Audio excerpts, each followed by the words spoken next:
Voz de la Patria Grande. Se esperan terremotos en los próximos años. En primer lugar, obviamente, habría que aumentar allí la vigilancia y tal vez conseguir ciertos datos que presagien el terremoto. Por una parte, sería muy útil para la ciencia.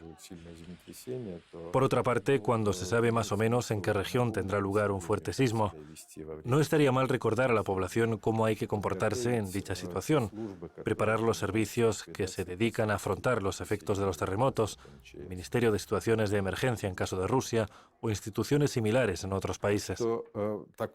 En fin, sí que existen este tipo de pronósticos y antes de los terremotos en Turquía y Siria había dos que finalmente resultaron ciertos. Es lo que trato de decir. Una medida natural es reforzar la observación científica. No hay ninguna garantía porque por ahora no existen métodos de predicción precisa. No entendemos el mecanismo de formación de los terremotos. Es un proceso demasiado complejo. Por ahora no existen modelos que puedan calcularlo, modelos de preparación. La segunda es que todavía no hay una base suficientemente amplia de observaciones. Mire, en cuanto a esta falla, existen datos contradictorios.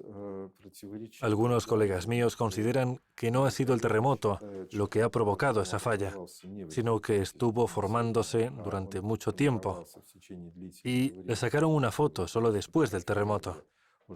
Es simplemente una característica del relieve de ese lugar, porque si miramos la foto de esa falla, el camino que pasa por ella no está afectado, lo que es algo raro.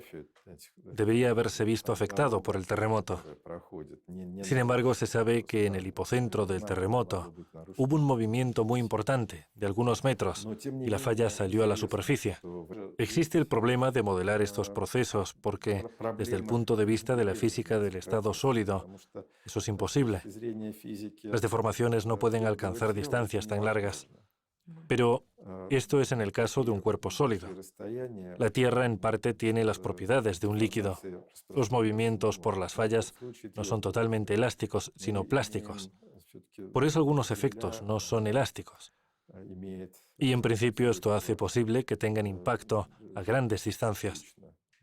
No obstante, no podemos decir que esto va a tener un impacto instantáneo e inmediato, porque para ser instantáneo hace falta que el movimiento se transmita rápido, de un lugar a otro. Sin embargo, lo que estamos viendo no es más que la transmisión de ondas sísmicas. Y las ondas sísmicas del terremoto realmente fueron muy potentes y se percibían incluso a grandes distancias, por ejemplo, en algunas regiones del Cáucaso. Me refiero al terremoto del 6 de febrero. Pero esto no significa que este terremoto pueda provocar actividad sísmica en estas regiones dentro de un mes o dentro de cierto tiempo. No podemos afirmarlo de ninguna manera. Aunque, por otro lado, una vez se produjo un desplazamiento tectónico en el borde de las placas arábiga y de Anatolia, y obviamente habrá cierto movimiento también en otros bordes de estas placas. Pero estamos hablando en términos temporales geológicos, a gran escala.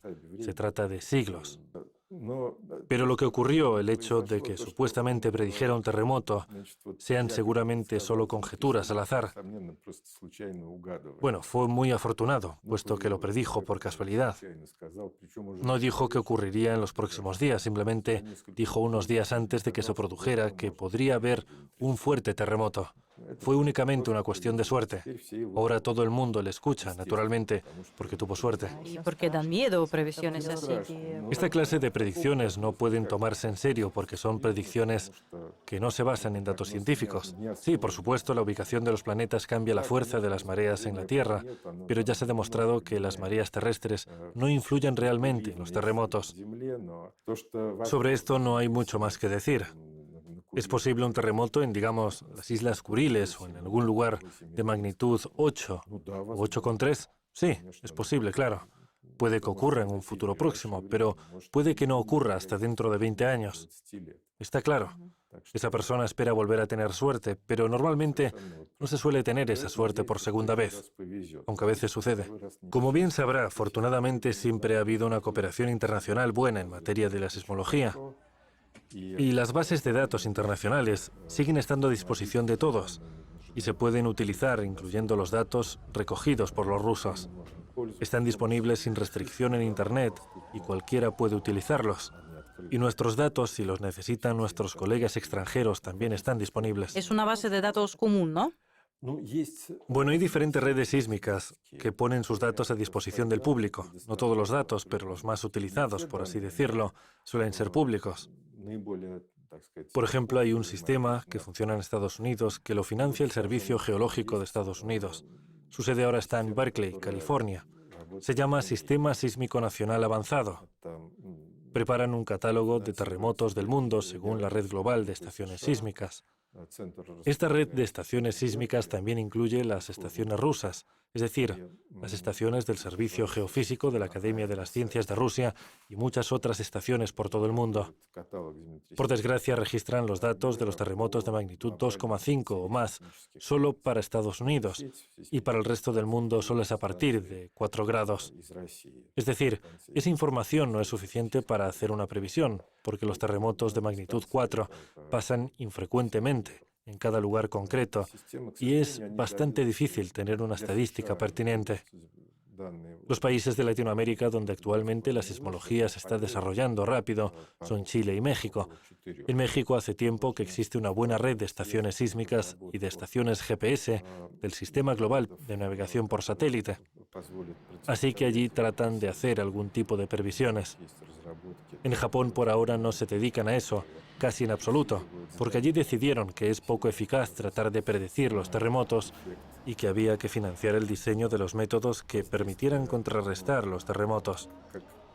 Por ejemplo, tienen diseños de contrapesos que refuerzan los edificios durante los terremotos y contrarrestan su impacto, es decir, cuando la frecuencia del terremoto coincide con la del edificio, empieza a moverse con más fuerza y el efecto aumenta, produce una resonancia. Así que se diseñan y se implementan sistemas que luchan contra los fenómenos relacionados con la resonancia. Además, en Japón prestan mucha atención a la calidad de la construcción. Eso se controla muy bien allí. Por supuesto, en países más pobres el problema de predicción de los terremotos es mucho más pertinente. Por otra parte, en países como Italia o España, hay edificios muy antiguos que ya no se pueden rehacer. Una predicción de terremotos allí es muy importante. El ejemplo de Italia, por cierto, lo ha demostrado. Del 2009 al 2011 hubo una serie de terremotos allí que provocaron daños precisamente en los edificios antiguos. Lo mismo ocurre en Latinoamérica. Existen regiones en las que todavía quedan edificios muy antiguos. Así que allí la previsión de los terremotos es algo muy importante. En China sucede lo mismo, porque hay zonas pobres donde simplemente no hay posibilidades. China es un país que se desarrolla muy rápido y necesita mejorar la calidad de edificaciones en unos territorios enormes, pero no les alcanza dinero para todo. Hay que elegir dónde invertir primero. Sin duda es un problema común para todos los países en vías de desarrollo, porque existe una especie de acuerdo al que llegaron los geofísicos ya en los años 90, de no hacer públicos los pronósticos, en especial si se trata de terceros países. Por eso son informaciones clasificadas a las que solo los especialistas tienen acceso. Los especialistas sí suelen intercambiar estos datos. Normalmente esto sucede, digamos, a nivel personal. Por ejemplo, los expertos se encuentran en las conferencias e intercambian estas informaciones. Pero la ciudadanía no tiene acceso a estos datos. Ya. De otra manera, podrían simplemente generar pánico. Por eso se acordó que esta información no debería ser de libre acceso. En particular, el pronóstico que he mencionado, hecho en enero del año 2023, según el algoritmo M8, está clasificado. No se puede ver así sin más, simplemente entrando en la página web de nuestro instituto. Tan solo los especialistas autorizados pueden acceder a él. Algunos de los fenómenos que ha mencionado sí suelen anticipar terremotos. Realmente estos fenómenos se han registrado antes de este tipo de desastres, pero el problema es que a veces tales fenómenos se observan antes de los terremotos y a veces no. Esto por una parte. Y por otra parte pueden registrarse sin que luego necesariamente ocurra un terremoto. Por eso existen errores de dos tipos, falso negativo y falso positivo. Existe un diagrama de errores bastante popular en el mundo, que en el extranjero se llama ahora diagrama de Molchan. Molchan es un empleado de nuestro instituto que desarrolló este diagrama en los años 80. Refleja la correlación entre los errores de ambos tipos. En este diagrama, un eje registra los falsos negativos y el otro eje los falsos positivos. Si uno da un pronóstico accidental, este aparecerá en la diagonal de este diagrama o cerca de la diagonal. Es importante que los pronósticos ofrecidos según un determinado método ocupen el espacio más inferior a la diagonal, para que la parte de los falsos negativos o los falsos positivos en total sumen bastante menos de la mitad. Entonces su método quedará lejos de esta diagonal, por debajo, lo que demostrará que su pronóstico no es accidental.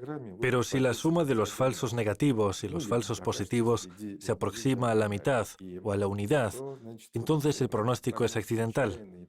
En este caso, si el pronóstico se cumple, es por suerte. Por casualidad. Y, por cierto, sobre las nubes, ¿por qué éstas pueden anticipar un terremoto?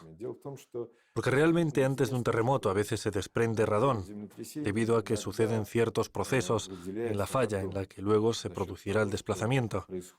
Se emite radón y su emisión en la atmósfera afecta a la estructura de la misma. De algún modo cambia la estructura de las nubes.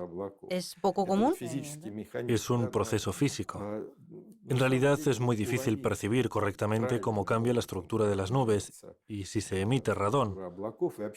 Y si comprobamos cuál es la correlación de estos errores de ambos tipos, desgraciadamente el pronóstico con la mayor probabilidad será causal. De momento, por ahora no podemos usar estos indicios para asegurarnos de que se aproxima un terremoto. Lo mismo se puede decir del nivel de las aguas subterráneas. Sí, es cierto que cambia en vísperas de algunos terremotos. Es un hecho conocido. Pero a veces también cambia independientemente de los terremotos. O al revés, no cambia antes de un terremoto.